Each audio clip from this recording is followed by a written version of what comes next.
อาลีกลับเลยพี่น้องมีคนมามวยไก่ค่อยๆค่อยๆค่อยๆอาลีของคนเดียว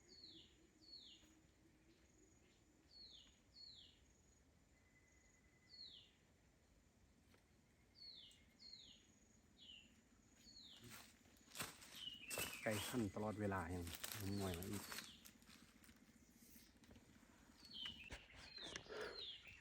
ต่อไก่บอกว่า8 นาทีทุกคนสัตว์ใหญ่เขาสัตว์ใหญ่สองขาหมดเลยบูทางไปเลยพี่น้องต่อไก่นี่ยอมเลยอาลีก็เงือดเนาะไก่ต่อเนาะขั้นเป็นบาทบริห่างกันเป็นนาที2 นาทียังคือไก่ป่าก็ยังมีคนมวยมานะทุกคนคันว่าตัวเองโบหู้ได้ไก่ป่าหรือว่าไก่บ้านเนาะโบตองไปมวยไหมแบบมันเสี่ยงนะงานนี้มันยามต่อไก่นะคันมันผู้อื่นเนี่ยมวยมานั้นคันเบิกบ่เห็นบางคนนี่สับเลยได้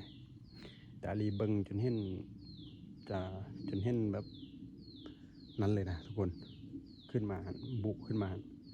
ค่อยๆขึ้นมายอมพวกนี้ กลับเอาพี่น้องเข้าใจไล่สบายดีมือนี้พาดสำหรับไก่ปลาตัวนี้อันนี้ผมเคยมาต่อจักเทือบนนี้นะอันนี้ก็มั่นใจอยู่ผมหมดแป๊บเดียวหนึ่งมาแล้ว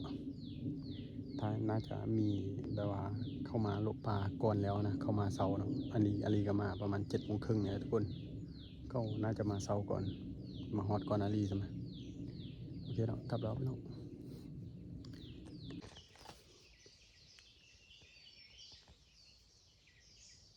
มาเจอมาให้นี่ทุกคน